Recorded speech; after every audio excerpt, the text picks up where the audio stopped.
Hello and welcome to Dr. Anima Upadhyay's Chemistry Lab videos.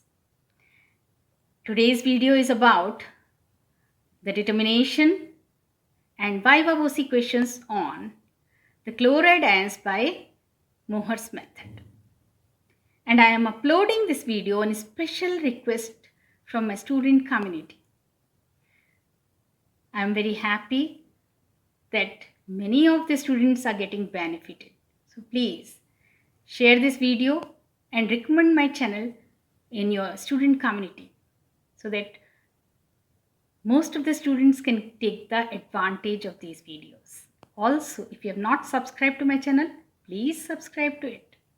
So let's begin with this video on the determination of chloride ions in the given water sample using Mohr's method.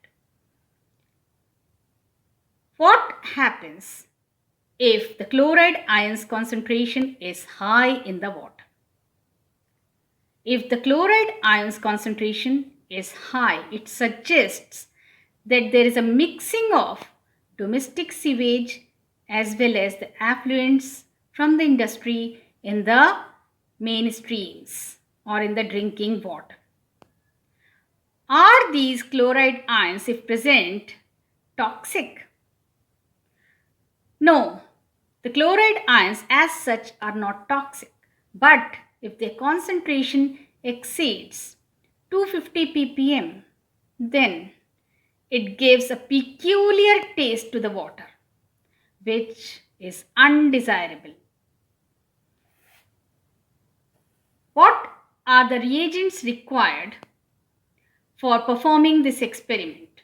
The reagents required are a standard solution of silver nitrate around 0.02 normal, that is N by 50.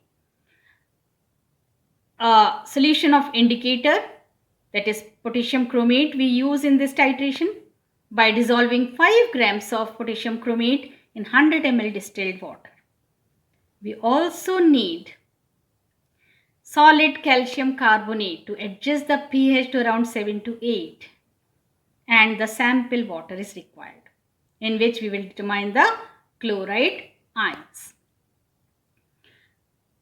What is the principle behind the determination of chloride ions using Mohr's method? The principle is very simple.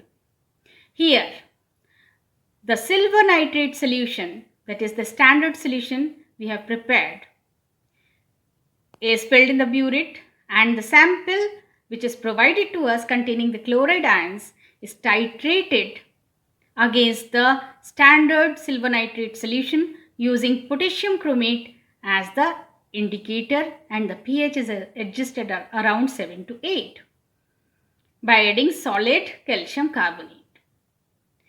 So when the silver nitrate solution is added to the sample containing potassium chromate in the form of indicator, the silver ions reacts with the chloride ions present in the water and gives rise to a white precipitate of silver chloride. When all the chloride ions are precipitated in the form of silver chloride, further addition of silver nitrate gives rise to a reddish brown precipitate of silver chromate, which indicates the end point. And we can suggest it by writing the equations. So please take a pen and paper and write down the equations. We have taken chloride ions, say it is NaCl. So write NaCl plus AgNO3, that is silver nitrate solution. What it will give rise to? The white precipitate of silver chloride, that is AgCl plus NaNO3, sodium nitrate. Now, when all the chloride ions are precipitated in the form of AgCl, if further addition of silver nitrate is being done, then what happens? The AgNO3 will react with the potassium chromate, the indicator which is added, K2CrO4, and it will give rise to reddish brown precipitate of silver chromate, that is Ag2CrO4 plus KNO3. Balance this equation by writing 2 on the right hand side and left hand side both. So 2 AgNO3 plus K2CrO4 will give Ag2CrO4 plus 2KNO3, and this is the principle behind the method. Now, what precautions should be taken? The precautions are the pH should be adjusted to around 7 to 8 by adding solid calcium carbonate. Why the titration is not performed in the acidic or alkaline medium? In the acidic medium, the silver chromate is readily soluble, and in the alkaline medium, silver oxide is precipitated. Therefore, we have to adjust the pH to around 7 to 8.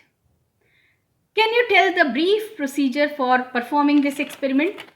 To perform this experiment, take 100 ml of water sample in a conical flask. Fill the burette with N by 50, that is 0.02 normal silver nitrate solution.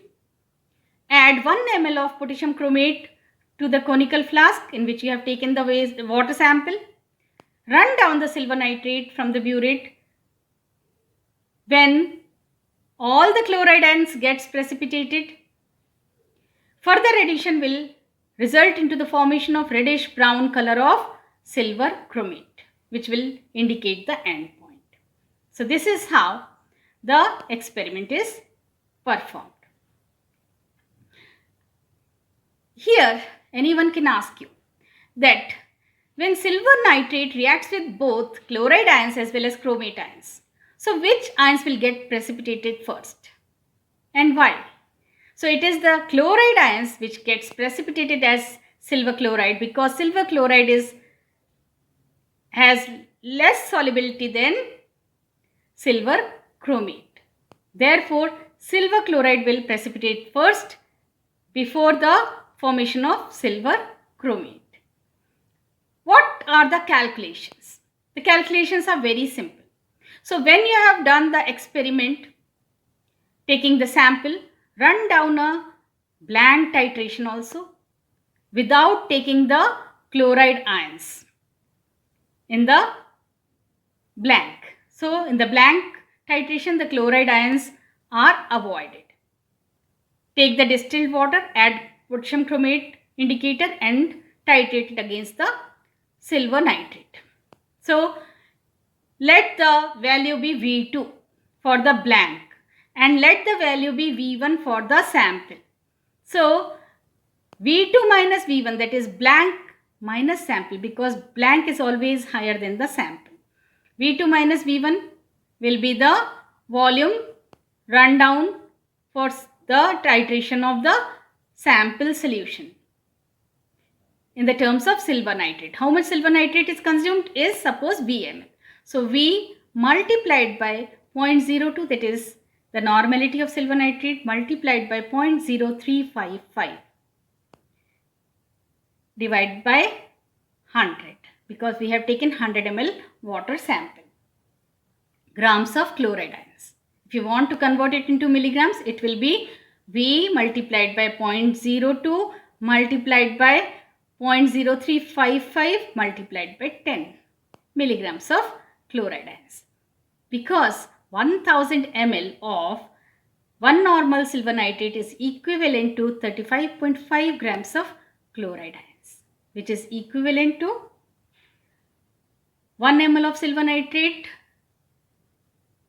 is equivalent to 0.0355 grams of chloride ions. So this is the reason we are taking 0.0355. I hope you have understood this experiment well.